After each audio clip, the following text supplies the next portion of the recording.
Dobrý deň, volám sa Maria Putalová, som z okresu Púchov, Lazy pod Makitou. No a dnes som sa na vysielanie veľmi tešila, pretože prijal moje pozvanie človek, ktorý je vo svete veľmi známy a uznávaný, napriek tomu, že je časovo veľmi vyťažený a zaneprázdnený. Našiel si hodinku v tento nádherný sviatok, Veľkonočná nedeľa, a chce nám odozdať jeho skúsenosti s produktami. My si to všetci veľmi vážime a už sa nevieme dočkať, čo sa dnes nové dozvieme. Prosím pána Štefana Kuriščaka, nech sa nám on sám predstaví a povie, prečo sa zaregistroval do viedy, aké sú jeho skúsenosti s produktami, ktorý produkt je jeho najobľúbenejší a na záver nech nám odpovie na vaše otázky. Tak poprosím pána Štefana Kuriščaka. Tak, dobrý večer všetkým, sviatočný večer. Ja sa volám Štefan Kuriščák. Nie som lekár, som magister, učiteľ. Pôsobil som 15 rokov v diplomácii ako obchodný radca a zažil som takú svoju osobnú skúsenosť, ktorá ma priviedla k tomu, aby som sa venoval trochu zdraviu. V 96.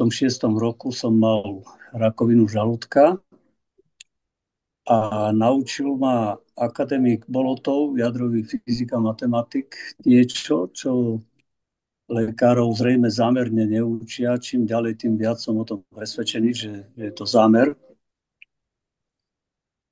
A postupne cez všetky tie vedomosti, ktoré mi odovzdal a potom ďalší, vyše 30 ďalších odborníkov, ktorých medicína nemá rada, pretože im kazí biznis, tak som začal odovzdávať ďalej a tí ľudia, ktorí to začali používať, tak sa mnohí sa vyliečili aj z takých chorôb, ktoré medicína tvrdí, že sa to nedá. A pred vyše pol rokom mi poslal jeden známy video, kde pani Oksana pretlmočila skúsenosti od svojej kazašskej partnerky, známej priateľky o týchto produktoch a mňa zaujalo to, že tieto produkty majú niečo spoločné s tým, čo ma učil akademik Bolotov. Podstatou je vlastne jedna jediná príčina všetkých ochorení, alebo takmer všetkých ochorení, a to je pH, nesprávne pH v organizme. Keď sa naruší acidobázická rovnováha v organizme, tak nemôžu normálne fungovať. To, aby to normálne fungovalo, tak nám pomáha homeostáza, ktorá sa stará o to, aby všetky bunky mali normálne pracovné prostredie, aby mali správnu teplotu, správne pH, aby mali všetko k dispozícii, aby mohli normálne fungovať. Celé je to postavené na tom, že v organizme, tak ako v prírode, máme väčšinu zásad, menšinu kyselín. V našom organizme je tiež niečo podobné, my napodobňujeme prírodu, alebo sme jej súčasťou, takže podobne to vyzerá aj u nás. Väčšina zásad a menšina kyselín. A v organizme sú dve také miesta, sú extrémne oddialené od seba na tej stupnici pH. Jedno je najkyslejšie miesto v organizme, to je žalúdok. A druhé, najzásaditejšie miesto, to je dvanástnik. V žalúdku u zdravého človeka je 1,2 až 1,7 pH a pH dvanástniku prvej časti tenkého čreva hneď za žalúdkom, tam je od 8 do 12. U každého je to trošku iné, každý organizmus je trošku iný. Ale zásada je tá, že najkyslejšie miesto je žalúdok, najzásaditejší je dvanástnik. A sú vedľa seba. To znamená, susedia, a aby sa oheň a voda nezmiešali, aby sa kyseliny so zásadami nezmiešali skôr, ako urobia svoju prácu, tak na to je medzi nimi taký zvierač, ktorý sa volá pylorus a ten ich k sebe nepúšťa. Ten tú traveninu zo žalúdka púšťa až vtedy, keď je už znížená kyslosť. Keď je na začiatku vysoká kyslosť, tak je zatvorený ten pylorus, to je sval, ktorý drží zatvorený žalúdok. A keď sa tá kyslosť zníži, keď sa to jedlo rozkladá, bielkoviny, tam hlavne bielkoviny na aminokyseliny sa rozkladajú v kyslom prostredí. Keď sa zníži k 5 až 6, vtedy sa pylorus otvorí a odíde travenina do dvanástnika a tam sa neutralizuje. Keď tento tandem nefunguje dobre, tak dochádza k tomu, že to jedlo sa nedokonale rozloží v kyslom prostredí a potom v zásaditom prostredí v tenkom čreve baktérie nevedia dokončiť ten proces, pretože oni potrebujú, aby to bolo pripravené, aby to bolo predpripravené v tom kyslom prostredí, aby sa to rozložilo. A keď sa to neurobí, tak to príde do dvanástnika, tam sa to neutralizuje, príde do tenkého čreva, kde na to čakajú baktérie, takzvané saprofitné baktérie, ktoré nás majú nakrmiť, naše bunky. A keď to prišlo nepripravené, tak to baktérie nevedia urobiť. Takže to odíde do hrubého čreva a tam to preberajú hnilobné baktérie. Tam to preberajú baktérie, ktoré musia tie bielkoviny, ktoré sme nepoužili, rozložiť hnitím. Takže čím viac tam dodávame takého nedokonale rozloženého v kyslom prostredí materiálu, tým viac hnilobných baktérií tam testujeme. Takže dochádza k tomu, že tie baktérie, keď už sa premnožia v hrubom čreve, tak sa v narušenej sliznici hrubého čreva, kde dochádza k tomu buď tým, že jeme niektoré jedlá, ale do toho sa nebudem púšťať hlboko, alebo máme raz, dva, trikrát zápchu a zapáli sa tá sliznica, tak tie hnilobné baktérie začínajú hniť naše hrubé črevo. To znamená, narušia tú sliznicu a začína tá sliznica hrubého čreva prepúšťať toxické látky z hnitia z hrubého čreva priamo do krvi, do susedných orgánov. A nesmie to ísť priamo do krvi. Musí to ísť alebo von, alebo naspäť do pečene a pečen to musí všetko neutralizovať, nepustiť do krvi. Bohužiaľ, väčšina ľudí si ten systém poškozuje a čím ďalej, tým viac má slabú kyslosť žalúdka, stále slabšiu. Čím dlhšie to tak prebieha, tak tým menej máme tých užitočných baktérií v tenkom čreve, pretože tie, ktoré nemajú čo robiť, stále opakovane nedostávajú prácu, tak tie baktérie postupne hynú. No, máme tam mať okolo 1900 druhov baktérií a väčšinou dochádza k tomu u ľudí, majú zhruba polovičku tých baktérií. Takže nemá kto dokončiť ten proces a nakrmiť naše baktérie. Takže keď príde bielkovina do hrubého čreva a v hrubom čreve musí len zhniť, najprv príde bielkovina do žalúdka, v žalúdku sa nedokonale rozloží, potom sa neutralizuje v dvanástniku a príde do tenkého čreva, baktérie v tenkom čreve to nedokončia, pretože hovoria, to mali urobiť hore v žalúdku, v kyslom prostredí, tak to dajú hnilobným baktériám a tento proces vedie k tomu, že my sa stále viac a viac zakysľujeme. Čím máme nižšiu kyslosť žalúdka, tým sme zakyslenejší. celý organizmus je zakyslenejší. To je podobné, ako keď naložíte drevo do sporáka a zle to horí, tak máte plný komín. Za chvíľku potrebujete kominára. A keď to dobre horí, tak ten komín je relatívne čistý.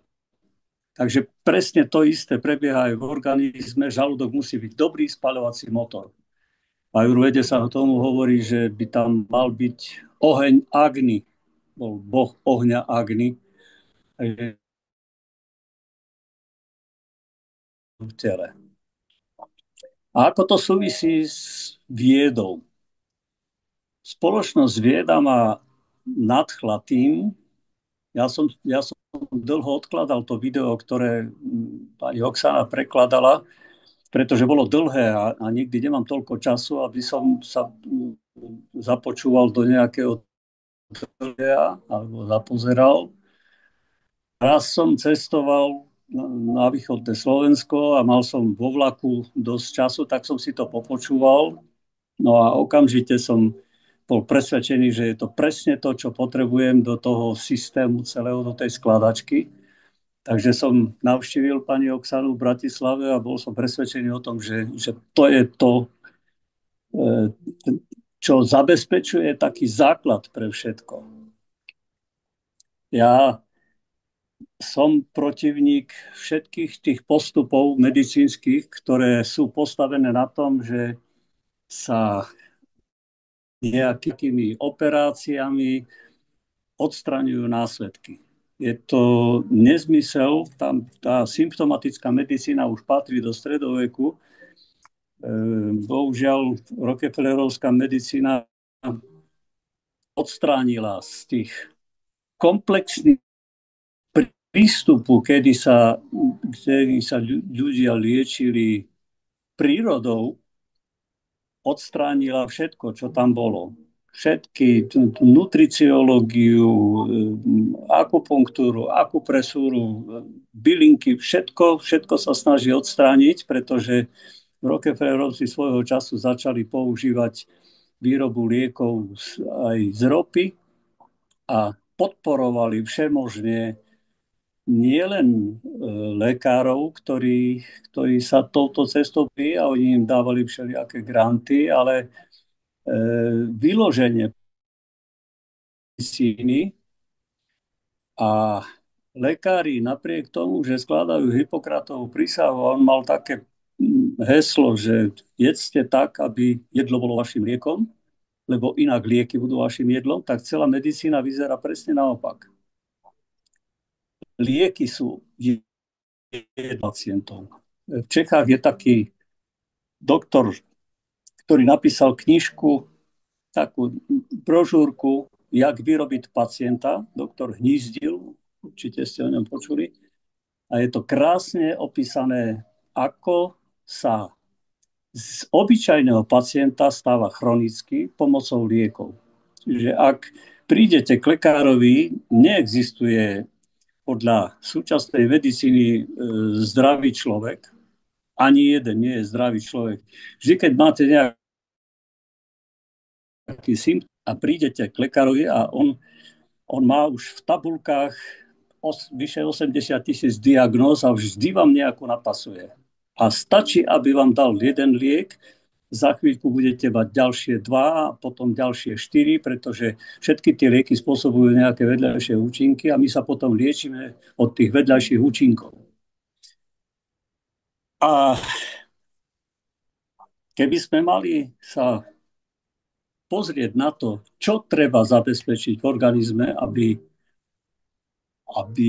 sme mali správne pH, tak nie len to, že musíme sfunkčniť žalúdok, tenké črevo, doplniť baktérie do tenkého čreva a keď sa premnožili hnilobné baktérie, tak odstrániť hnilobné baktérie z hrubého čreva, ale pomôcť, a toto je najväčšie plus u spoločnosti, že sa sústredila na produkty, na produkty a zariadenia, ktoré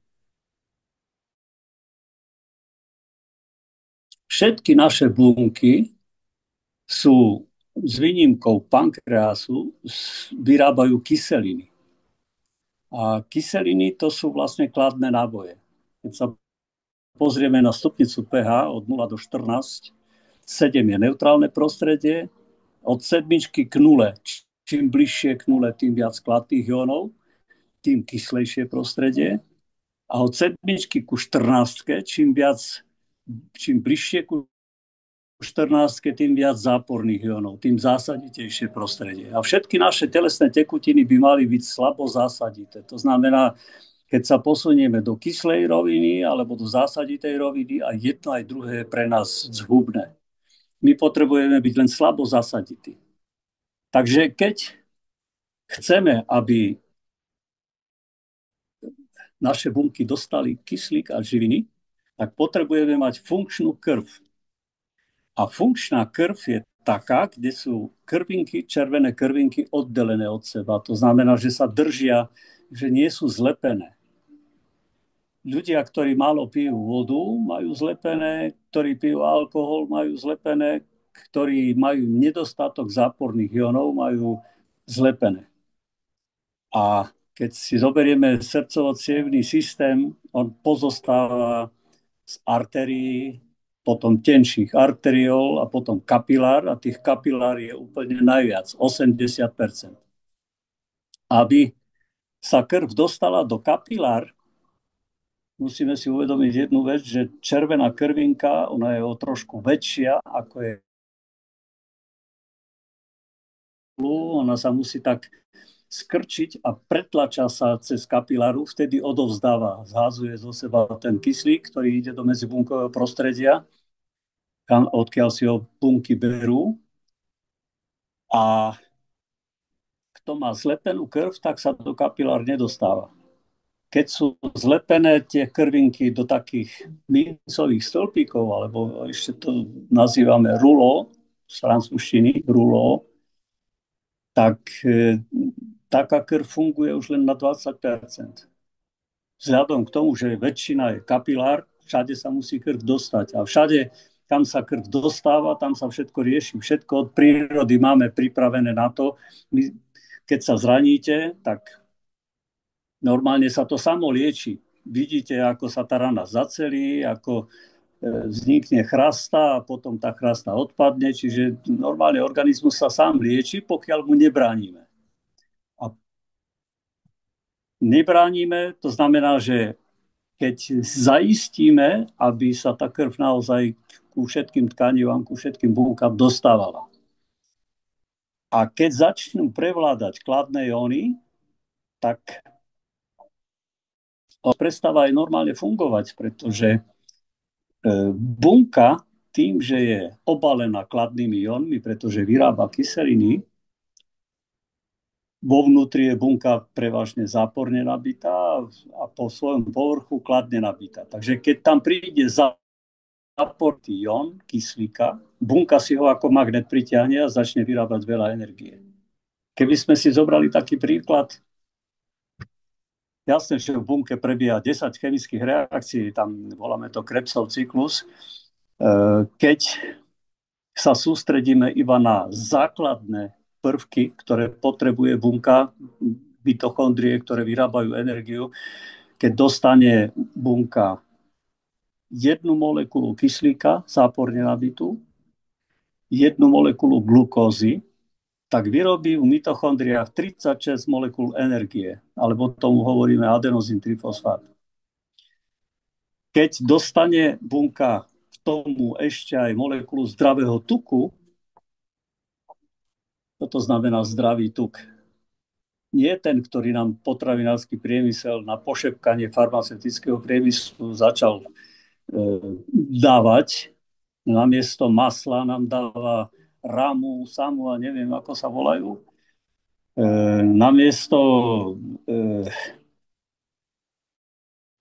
slaniny, namiesto masti nám ponúkajú všelijaké rastlinné oleje, ktoré majú nízku hladinu prepaľovania. Takže keď ľudia vyprážajú na rastlinných olejoch, tak priamo vyrábajú rakovinotvorné látky. A my my by sme mali užívať zdravé tuky, ako je avokádo, aj slanina, aj oriešky, semienka,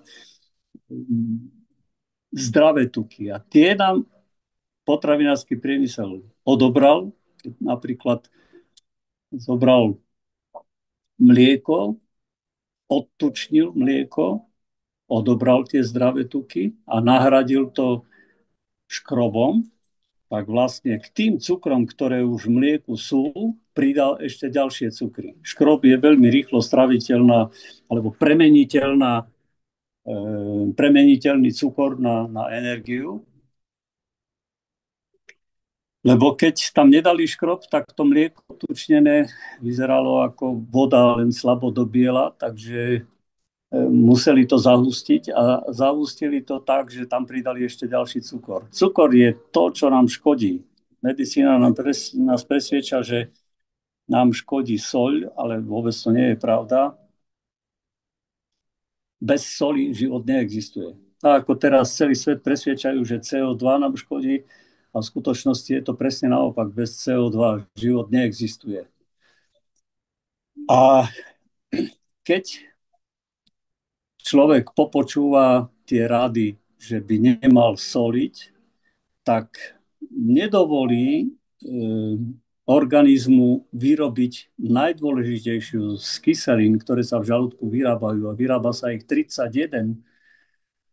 Najdôležitejšia je chlorovodíková kyselina. Na ňu potrebujeme chloridy a pokiaľ ich nedostaneme a dostaneme ich len zo soli, tak nemáme schopnosť v žalúdku dobre rozložiť bielkoviny na aminokyseliny.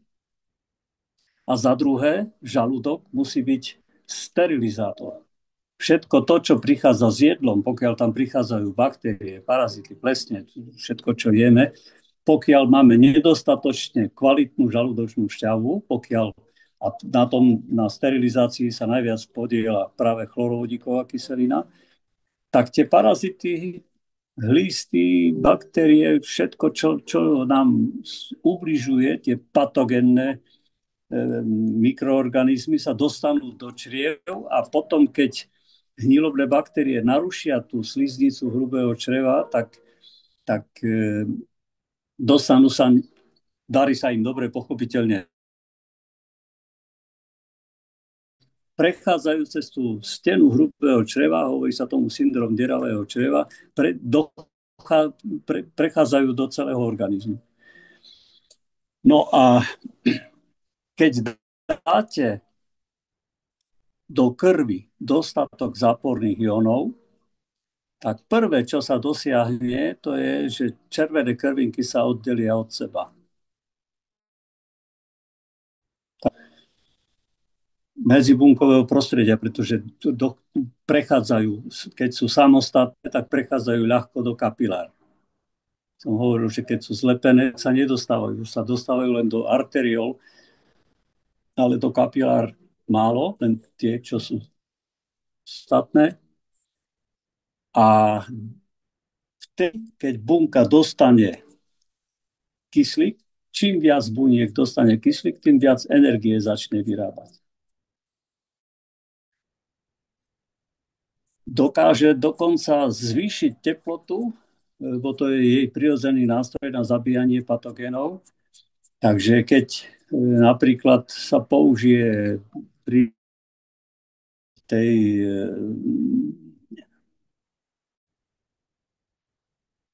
v tom, čo sa ponúka na trhu, čo sa už dalo certifikovať pre európsky trh, tak Ventun je asi na špičke.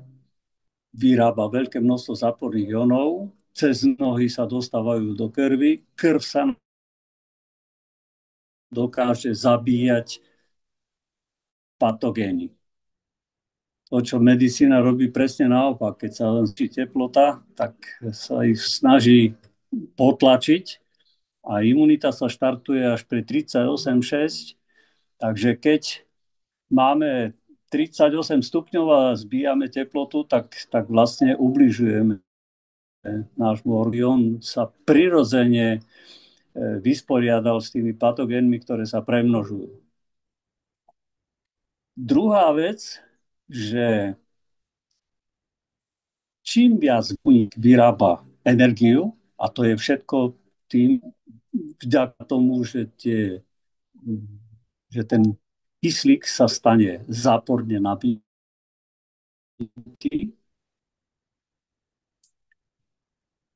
najlepším zdrojom kyslíka je voda.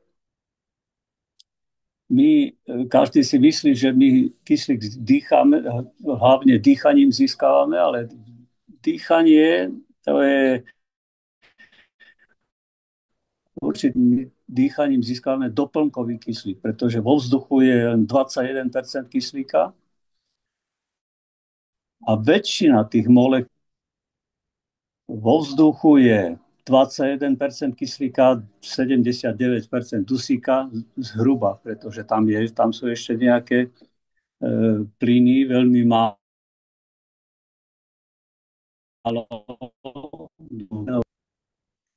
ale dohovor k vodopádom, tam už je veľa záporných jónov, tam je v kubickom centimetri môže byť aj 10 000 záporných jónov. Pri Niagarských vodopádoch namerali 100 000 záporných jónov. Sú také prístroje, Cepter vyrába takú čističku, ktorá vyrába 220 000 záporných jónov v kubickom centimetri. Ale teraz už sú oveľa lepšie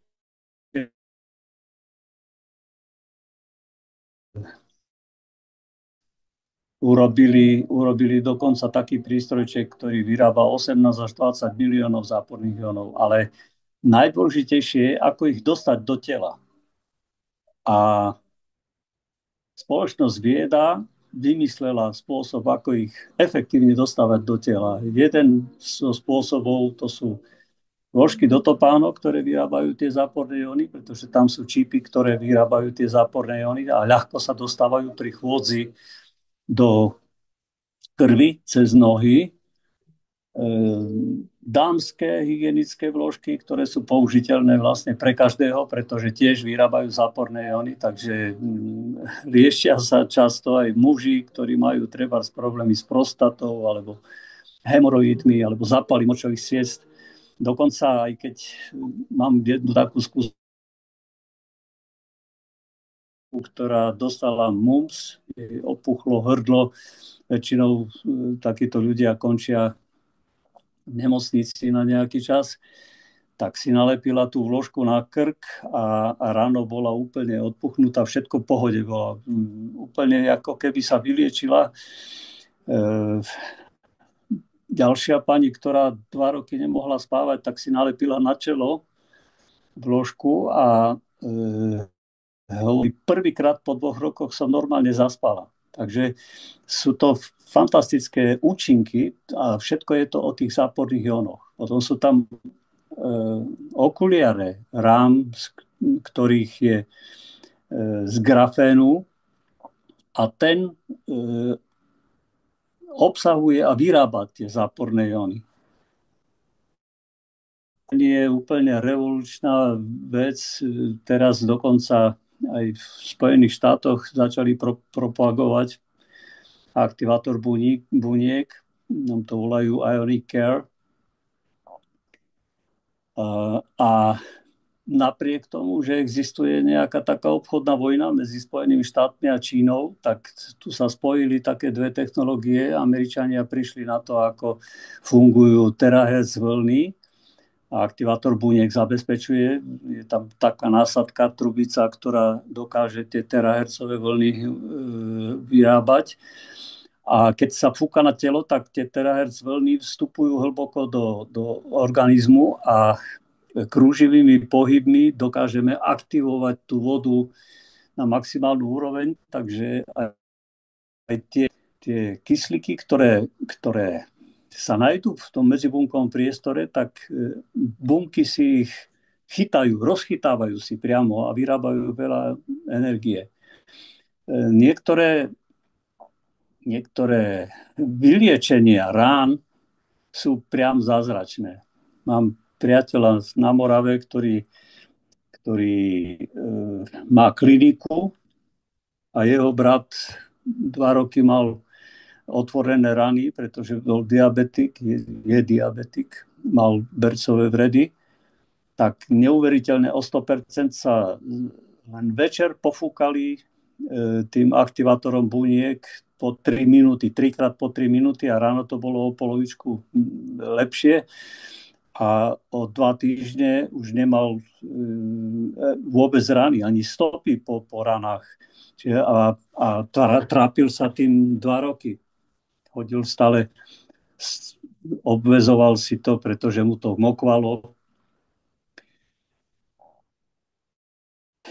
Keď sa dali dokopy 2 technológie, jedna terahertzové vlny a druhá grafén, ktorý objavili 2 Rusi, dostali za to Nobelovú cenu v 2010 roku. Jeden sa volal Game a druhý Novosolov. Teraz učia v britskej univerzite, Manchesterskej univerzite o tom. Prežívame momentálne takú až revolúciu, takú grafénovú zlatú horúčku, pretože to, ako sa dá grafén použiť, to je úplne si vôbec neviem ani domyslieť, čo všetko sa dá urobiť s grafénom. Dáva obrovské možnosti v medicíne, v elektronike, v priemysle, všade, na každej úrovni. Takže pochopiteľne sa toho chytili aj vakcinácie, tzv. Vakcinácie, zločinecké bandy, ktoré sa snažili vakcinovať celý svet, tak to použili aj do vakcín. Ale viete, každá technológia sa dá použiť pre niečo dobré a aj takisto aj pre niečo zlé. Takže do tých vakcín dali tzv. Nanožiletky, ten grafén je v miniatúrnych podobách, 1 molekula hrúbky a 50 do dĺžky a keď sa použijú frekvencie zvonku, tak dokážete tie grafénové žiletky, môžete tak povedať, štrukturovať do akejkoľvek podoby a môžete vnútri v organizme robiť škody. Je neuveriteľné a dokážu ľudia zneužívať všetky výdobytky. Ten sa dá použiť napríklad aj na filtračné zariadenia, dokáže dokonca radionuklidy odfiltrovať, morskú vodu dokáže prefiltrovať na pitnú vodu. Dokáže, to je strašne tenulinká vrstva a dokáže zamedziť tomu, aby materiál hrdzavel. Dokážu sa robiť umelé svaly, obrovské, neskutočné možnosti sa otvárajú a nechcem do všetkého zachádzať, pretože naozaj to je pre vedcov, ale už sa objavili také možnosti, dá sa urobiť taký čip alebo akoby tetovanie, ktoré sa môže dať na zub do človeka a ten môže prenášať informácie, proste snímať, akoby diagnostikovať ten organizmus a prenášať na mobil alebo na iné zariadenie. Jasné, že sa to dá zneužiť, pretože ak by ste mali taký čip a nemáte dosah na to, ako tie informácie zbierať, tak o vás môže zbierať niekto iný. A keď dodáme do organizmu to množstvo záporných jónov, tak radikálne ozdravujeme celý organizmus, pretože, ako som hovoril, tam, kam sa krv dostáva, tam sa všetko opravuje od prírody. Tam sa všetko opravuje, tam sa všetko buduje, tam všetko funguje tak, ako treba. Kam sa krv nedostáva, tam to ide všetko dole vodou. Takže vidím tu obrovskú príležitosť na to, že môžeme mať každý doma nástroj, ktorým sa môže ozdravovať tá rodina. Neviem, či ste zaregistrovali v Spojených štátoch na Fox News bol televízny program, kde sa hovorí o tom, že tie veľké farmaceutické spoločnosti začali kolabovať v tom zmysle, že ich akcie majú obrovský prepad, niektoré až 80%. Čiže to lekárske impérium sa rúca a bol práve ten aktivátor buniek ako revolučné zariadenie na ozdravovanie sveta. Myslím si, že by bolo dobré, aby ste si to pozreli, neviem, kde to vystaviť. Prezident Trump dáva ministrovi zdravotníctva Kennedymu, oni začali veľkú vojnu proti tej Big Pharme a hovoria o tomto zariadení ako revolučnom zariadení na ozdravovanie sveta. Že stačí brať už lieky, ktoré vytvárajú len z obyčajného chronického pacienta a treba sa začať liečiť inak. Viete, že on pred nejakým asi pol roka pred voľbami sľuboval svetu, že sprístupní zariadenia, ktoré sa volajú Medbed. Ako sa tá Big Pharma, ako sa silno bráni, že to Medbed bude v najbližších možno aj 10 ročiach, že to bude sprístupnené, pretože ani ľudia nie sú pripravení na takú revolučnú technológiu, ktorá by opravovala DNK, ktorú táto Big Pharma ešte doteraz sa snaží poškodzovať a presviečajú ľudí, aby sa vakcinovali. Nebudem menovať, ale proste sú celý rad ministrov, ktorí pôsobili počas tzv. Pandémie a presviečali, aby sa vakcinovali dokonca aj deti, že sú to zločinci, ktorých asi treba bude potrestať, pretože taká nadúmrtnosť, aká je v poslednej dobe, to nemá analógiu v celej histórii asi. Hovorí sa o tom, že nejakých 20 miliónov ľudí už vo svete zomrelo, ale sú to veľmi podhodnotené čísla, pretože medicína sa snaží vždy, keď si pamätáte, keď niekto mal nejaký problém zdravotný, tak hovorili, že je to covidom, a keď aj zomrel, takže napriek tomu, že zomrel na úplne nejaké iné ochorenie, tak hovorili, že je to s covidom alebo kvôli covidu. A teraz sa snažia tie úmrtia maskovať a hovoria, že nie je to ani vakcináciou, nie je to tou súčasnou medicínou, ktorá zašla do slepej uličky. Takže ja vidím obrovský priestor, ktorý otvára bez ohľadu na to, ako sa dívajú na Trumpa, ako na nejakého takého rozbíjača systému.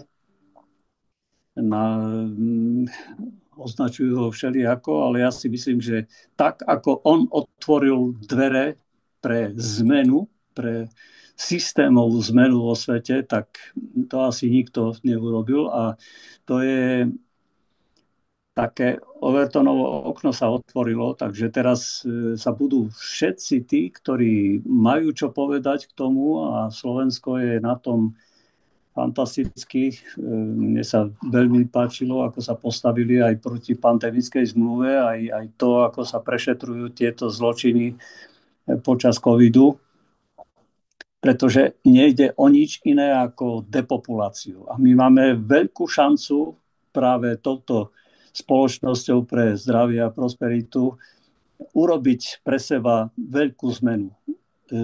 Začať sa starať o seba tak, že by sme mali doma zariadenia, ktoré nás budú chrániť pred tým, aby sme sa dostali do pazúrov farmaceutických firiem. Bude to veľmi ťažká práca, ale toto napríklad aktivátor buniek alebo Ventun dávajú obrovské možnosti na to, aby sme to každý chytili sami od seba doma, aby sme sa začali sami opravovať bez ohľadu na to, čo sa deje vo svete. Ak prídete ku ktorémukoľvek lekárovi, tak ja viem, že sú ťažko sa dokážu vysporiadať s tým, pretože za prvé ich učili tí istí, ktorí vytvorili ten farmaceutický priemysel, chemický farmaceutický priemysel, chemicko-technologickú cestu. A za druhé, nedovolujú im, aby mohli liečiť tak, ako proste na takým sedliackým rozumom, aby sa vrátili naspäť k prírode a začali opravovať zdravie takou tou komplexnou silou prírody, pretože choroba je vždy disharmónia a chemické lieky sú takisto disharmónia. Keď chcete disharmóniu opravovať disharmóniou, tak nemôžete sa dopracovať k harmónii. A harmónia je zdravie. Takže my by sme mali čím viac sa obrácať zase k prírode. A keď sa pozrieme na to, čo je v Európe, ako sa snažia tie farmaceutické firmy, všetko to, čo niekto ponúka z prírody, tak a chce povedať, že napríklad takáto bylinka alebo takáto plodina niečo lieči, tak to nemôžete povedať, pretože ako náhle to poviete, tak ste pokutovaní. A klinické skúšky farmaceutické firmy vrážajú gigantické sumy do klinických skúšok a tí ostatní, ktorí vedia, že nejaká bylinka, plodina z prírody niečo rieši, tak nesmiete to povedať. Čiže je taká veľká vojna medzi tou klasickou chemicko-technologickou medicínou a prírodnou medicínou. A našou úlohou je vrátiť sa k tej spoločnosť. Myslím si, že dospejeme do takého štádia, kedy to bude tak, ako kedysi v Číne, keď panovník ochorel, tak lekár prestal dostávať peniaze, pretože robil zrejme niečo zlé, niečo nesprávne. A keď bol zdravý, tak dostával peniaze. To by sa dalo urobiť aj u nás. Pochopiteľne lekár, ktorý by naučil pacienta, ako nebyť chorý, tak by mohol dostávať veľké peniaze a ten, ktorý by mal veľa chorých pacientov, tak ten by dostával menej peniazy. Takže lekári nie sú učitelia a dokonca ani nie vzory, pretože keď sa pozriete na mnohých tých, ja nebudem menovať, ale na Slovensku aj vo svete, keď sa pozriete na tých lídrov, ktorí sú na čele ministerstva zdravotníctva, ako v skutočnosti sami vyzerajú, taký človek nemôže nikoho naučiť, pretože sám vyzerá ako chorý a aj počas covidu tam mnohí nás učili o tom,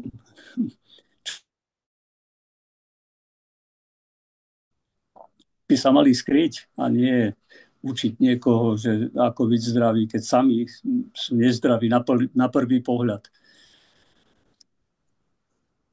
Takže mám za to, že pokiaľ sa táto filozofia táto filozofia čínska, pokiaľ sa pretaví do nášho života, tak máme pred sebou zlatú dobu. Asi toľko budú otázky. Ďakujeme pekne. Pán Kuričák, môžem sa opýtať, a čo hovoríte na naše elixíry? Pozrite sa, ja vždy mám nejaký taký rebríček. Pôsobil som pre mnohé spoločnosti, ktoré sa venovali tým spôsobom multilevel marketingu a predávali nejaké produkty, ktoré boli špičkové. Mnohé boli špičkové, vynikajúce produkty a obracali sa na mňa tí, ktorí predávali tie produkty a hovorili, nechápeme, prečo niekomu fungujú tie produkty a niekomu nefungujú. A za celých tých 28 rokov, čo sa tomu venujem, 29 už, som pochopil jednu vec, že pokiaľ neurobíte tú platformu, ten základ, tak potom akýkoľvek ten najlepší liek, ten najlepší elixír, tá najlepšia potravina, super potravina, ako to volajú superfoods, sa nedostane k bunkám. Čiže sa tie elixíry, ale najprv treba pripraviť, aby sa do buniek dostávali. Teda treba sfunkčniť tráviaci systém tak, aby to neprechádzalo tranzitom cez nás, ale aby sme dobudovali tie saprofitné baktérie v tenkom čreve, aby to naozaj, keď tam niečo príde cenné, aby sa to do buniek dostalo. A to závisí tiež od toho, ako sa dostáva k bunkám krv. Takže ja by som začínal nie od elixírov, ale začínal by som od tých produktov, ktoré poskytujú tie záporné jóny. To znamená okuliare z grafénu, aktivátor buniek, Ventun, vložky do topánok, hygienické vložky dámske. Som presvedčený o tom, že treba začínať týmito produktami, lebo keď si sfunkčníte krv, tak potom každý ten elixír bude mať o 100%, možno o 200% lepší efekt, pretože sa dostane do buniek. A to, čo sa mi najviac zapáčilo na spoločnosti, okrem toho, že má 100% cashback, najviac sa mi zapáčilo to, že ešte motivuje ľudí, aby chodili, pretože keď chodíte a máte v topánkach tie vložky do topánok a vyrábate tie záporné jóny, tak nielen, že ich vyrábate a dostávajú sa do tela, ale ešte aj tým, že chodíme, tak zem z nás sťahuje kladné jóny. To znamená, odkysľuje nás. A ľudia, ktorí začali toto používať, mám už veľa priateľov takých, ktorí sú uchvátení tým, že začali chodiť v tých vložkách do topánok a normálne nám pripúdla sila a potom pochopiteľne, keď si pripravíte organizmus na to, aby bolo tam dostatok záporných jónov, aby to pH sa zmenilo, aby fantasticky pomáha práve s tými vložkami, tak všetko vám bude fungovať. Dáte si mrkvičku, aj mrkvička vám bude perfektne fungovať. Ale teraz väčšina, ja som nameral v 10 krajinách vyše 15 000 ľudí. Za 15 rokov v Čechách a na Slovensku som nameral diagnostikou, ktorá je postavená na variabilite srdcového rytmu, ktorý reaguje na to, čo sa deje v tele a zároveň ho ovplyvňuje. Tak som nameral len 7 ľudí, ktorí mali 100% zdravie. Z vyše 15 000 ľudí.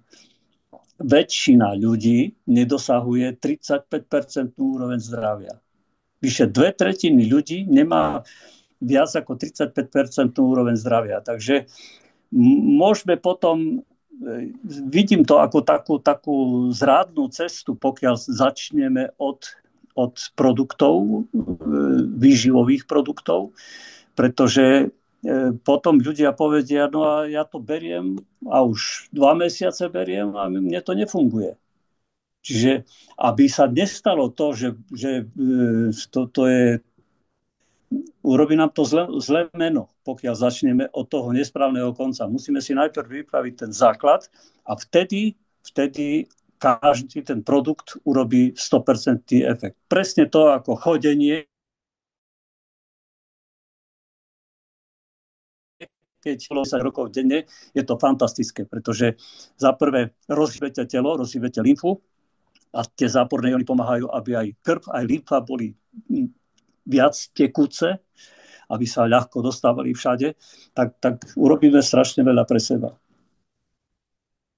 Ďakujeme pekne, pán Kuriščák. Veľmi dôležité informácie ste povedali dnes nám. Myslím si, že viacerí potvrdia. A pozrieme sa do chatu, či máme nejaké otázky.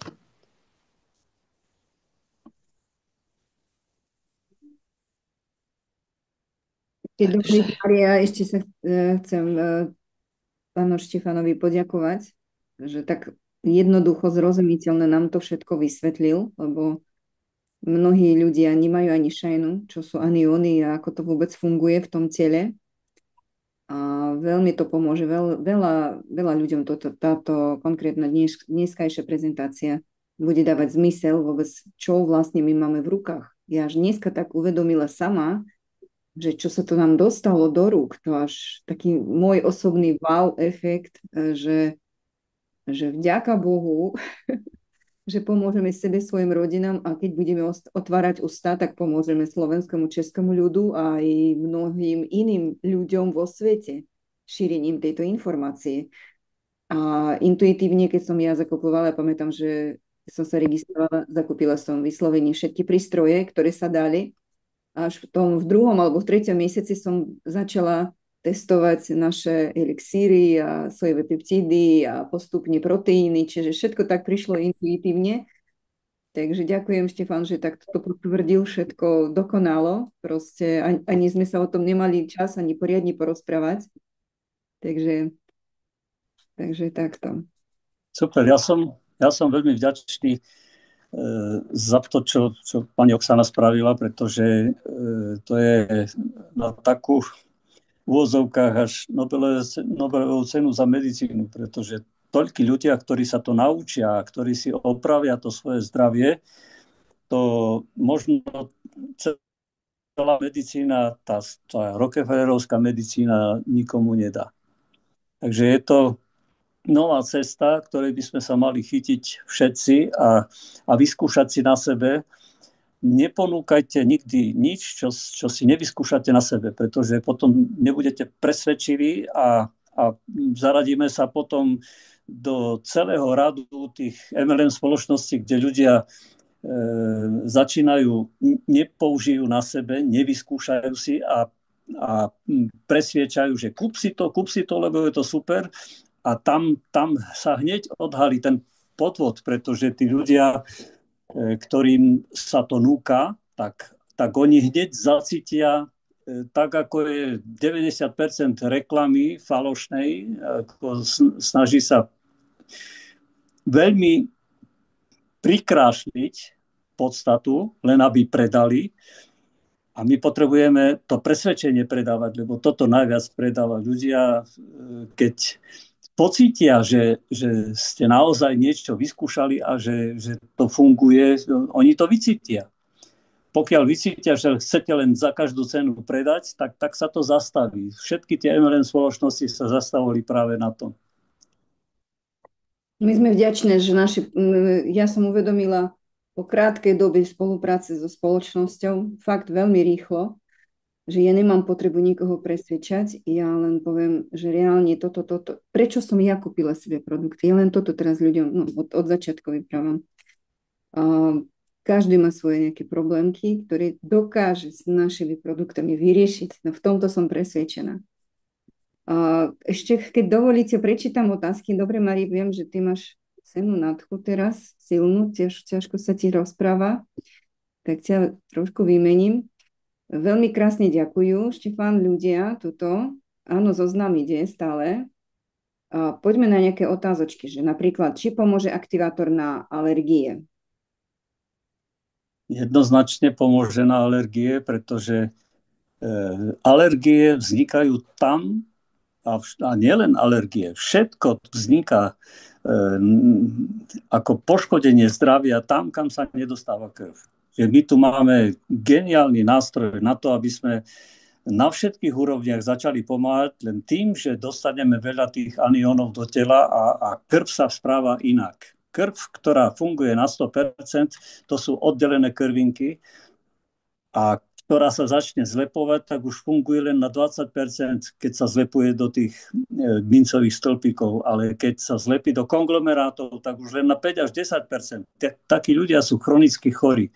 A môžete používať, aké chcete lieky, aké chcete bylinky, nič sa tam nedostane. Proste my potrebujeme sfunkčniť a toto je super platforma. Je to základ, ktorý pomôže vo všetkých smeroch.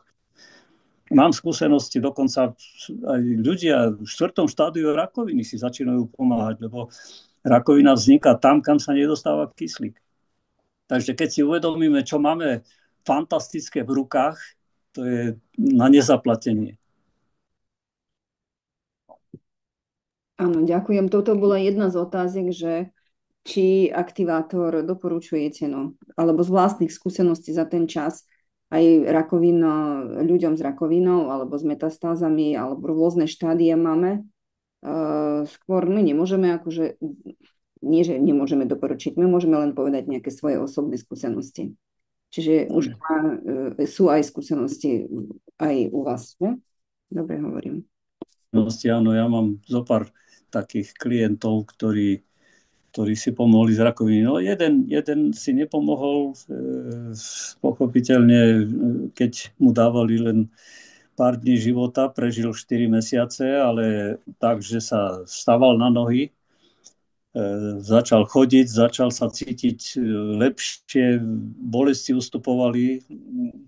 Tam je taký kameň úrazu v tom, že keď vám prestane dobre fungovať žalúdok a na jeho konci pylorus, ten pylorus, aby ste opravili, potrebujete 4 až 6 mesiacov pracovať s tým, aby sa naspäť začal zatvárať, aby dovieral ten pylorus. A nie každý má toľko času. Niekto má 2 mesiace života, alebo tak, jak ten mal pár dní života, napriek tomu 4 mesiace a zlepšoval sa, ale nestihol opraviť ten pylorus. Čiže musíme stále robiť ten základ. Nie každého sa dá zachrániť, hlavne tí, ktorí chodili o klasických lekároch a tým pridávali ďalšie a ďalšie lieky a potom chemoterapiu, ktorá ešte viac zakysľuje a ešte horšie sa dostáva kyslík k bunkám. Tak tam je ťažké pomôcť, ale u všetkých zatiaľ, čo mám skúsenosti, u všetkých dochádza k výraznému zlepšeniu, niekde až zázračnému, takému, čo lekári nechcú veriť, že je to možné. Áno. Ďakujem. V podstate touto odpoveďou, ja si myslím, že sme odpovedali na pár predošlých otázok, lebo v podstate otázky sa opakujú, či to pomôže na Parkinsona, či pomôže na Alzheimerovú chorobu, či pomôže na ďalšie. Ja si myslím, že my nevieme takto 100% povedať, že pomôže na všetko, ale rapidné zlepšenie v rôznych druhoch ochorení, čo máme už skúsenosti v tíme, ale aj pán Štefan to potvrdil, alebo ešte možno by si niečo doložil ešte k tomuto všetkému. Tieto zakerné veci ako Alzheimer, ako Parkinson, čo sú v podstate, alebo skleróza multiplex, to sú takéto veci. No, je pochopiteľne veľa takých ochorení, ktoré všetky majú nejaký spoločný základ. Alzheimer, Parkinson, amyotrofická laterálna skleróza, všetky majú ten istý základ, zakyslené prostredie. A my máme v rukách nástroje, ktorými môžeme to zakyslené prostredie znižovať. Čím viac dodáme záporných jónov do tela, tým viac pomáhame organizmus odkysliť. Takže zvýšiť zakyslenie žalúdka a odkysliť organizmus tým, že dokážeme dať do tela veľa záporných jónov, alebo tých aniónov, ktoré zabezpečia, že tie krvinky sa dostávajú všade. Všetko sa dostáva do buniek s vodou, teda v roztoku. Aj kyslík, aj živiny, aj odpad len s vodou. Takže dostatočne treba piť a aktivátorom sa dokonca tá voda dá ešte aktivovať, pretože tie molekuly, profesor Kutošov zistil, že keď sú tie molekuly vody usporiadané do 6, to znamená, hovorí sa tomu hexagonálna štruktúra, keď cez membránu do bunky vchádza voda, tam je maximálne 6 molekúl spolu. Keď pijeme namiesto vody čaj, pivo, ja neviem čo, mlieko, všade je obrovské množstvo molekúl zlepených dokopy a organizmus stratí veľa energie, aby odštepil tú hexagonálnu štruktúru. A keď je ten kryštál vody, hovorí sa tomu kryštál vody, keď je symetrický, to je v mŕtvej hmote, v rakovinových bunkách. Keď je asymetrický, tak je v hmote, ktorá umiera, ktorá je ešte živá, ale mení sa na mŕtvu. A keď je dysymetrický ten kryštál, to znamená, že tie molekuly cirkulujú podobne ako galaxie, sa krútia, tak vtedy veľmi efektívne sa dostáva ten kyslík do buniek. A práve tým aktivátorom sa to dá urobiť. Čiže keď robíme krúživé pohyby, tak rozvibrujeme tú vodu, tie molekuly vody, tak, aby sa dostávali ľahko do buniek a potom tie bunky dostávajú obrovskú silu. Že je to veľmi dôležité dodržiavať ten kruživý pohyb, ktorý je áno. v pozícii, máme materiál. Takže môžeme aktivovať vodu priamo v tele, tým, že fúkame na telo, tam sa dostávajú aj tie záporné iony, alebo fúkať rovno na čbán s vodou. Môžeme aktivovať tú vodu predtým, než ju vypijeme, alebo aj urobiť. A to je najsilnejší efekt. Čiže ako hovorí môj sponzor Ilnur, a ja to stále pokračujem aj teraz počúvam, že všetko je jednoduché, len treba to chytiť a začať aplikovať. A Einstein povedal, že čo sa veľmi zložito vysvetľuje, to nemá právo na život. A ono to tak je, všetko je veľmi jednoduché. A my to všetko zložitie buď vysvetľuje. No, spoločnosť nám poskytla fantastický inštrument. Dobre. Ešte ja si prečítam pár otázek, aby sme... Čo sa týka, kolegovia, je tu kvantum otázek podobného charakteru s rôznymi názvami ochorení. Myslím si, že je to asi bezpredmietné. Čo myslíte, pán Štefán? Lebo to je jedno, či je to stredko, či je to koleno, či je to ďalšie názov nejakého ochorenia. Stále sme o tom. Nemali by sme sa venovať, nie sme lekári, nemali by sme sa venovať tomu, lebo si nájdeme len nepriateľov lekárov. Jedného som takého našiel, ktorý ma počas rozhovoru v Slobodnom vysielači napadol, že čo to za nezmysly rozprávam, veď bezsoľová dieta, veď každý lekár vie, že bezsoľová dieta sa musí nasadzovať, lebo soľ zvyšuje tlak. A nie je to pravda. Nie soľ zvyšuje tlak, ale cukor zvyšuje tlak. Pomocou soli sa zvyšuje tlak, keď sa v cievach nájde veľa cukrov, a to sú kyseliny, tak vtedy organizmus sa snaží pomocou ľadvín a sodíka zo soli vytiahnuť čím viac vody, aby v tých cievach sa rozriedila tá vysoká koncentrácia cukrov. Teda pomocou sol je nástroj na to, aby sme pomohli rozriediť tú vysokú koncentráciu a nie, že soľ je na vine. Bez soli neexistuje život, soľ je nad zlato. Celá história o tom vie. Sa opýtam, čiže spomenieme laické rady našich starých mám, alebo to, čo sme kedysi solíme, mliečko pijeme, tučné, maslo papáme, slaninku papáme, len uberieme kned, rôzne druhé pečiva, čo najviacej, pravda? Čiže klasická strava. Možno keby si ešte nám nejaké doporučenie dal tak pre nás laikov, tiež tak jednoducho. To najjednoduchšie, čo možno povedať, je, máme sa vrátiť v prírode a máme jesť to, čo je živá strava. Sa hovorí, že Pán Boh nám dal jedlo, prírodu a čert nám dal kuchára. My naozaj dokážeme všetky tie potraviny zlikvidovať tepelnou úpravou, chemickou úpravou a likvidujeme to už na štádiu rastu. To znamená, keď zabíjame baktérie v pôde, to je náš externý metabolizmus. Potom tá rastlina nemá všetky tie prvky, ktoré potrebuje, tak podobne je to aj u nás. Keď nám chýbajú baktérie v tenkom čreve, potom nám chýbajú konkrétne prvky, znižuje sa nám imunita. A to isté sa deje aj pri pestovaní plodín. Keď chýbajú baktérie v pôde, náš externý metabolizmus, tak potom je tá plodina nedostatočne nutrične vybavená, chýbajú jej látky a znižuje sa jej imunita. A poľnohospodári tam pridávajú potom herbicídy, pesticídy a ďalšie jedovaté látky, ktorými sa snažia akože ochrániť tú rastlinu. Ale my namiesto nutričných hodnôt dostávame obrovské množstvo chémie. A už v poslednej dobe to už presahuje všetky medze, keď začínajú robiť vyloženie jedovaté potraviny. Už veľa prípadov je, že tam dávajú doslova zámerne chemické látky. Sú dokonca také mlieka, ktoré nemajú nič spoločné s mliekom, len to, že majú nejakú farbu a že tečú. A nie je to mlieko.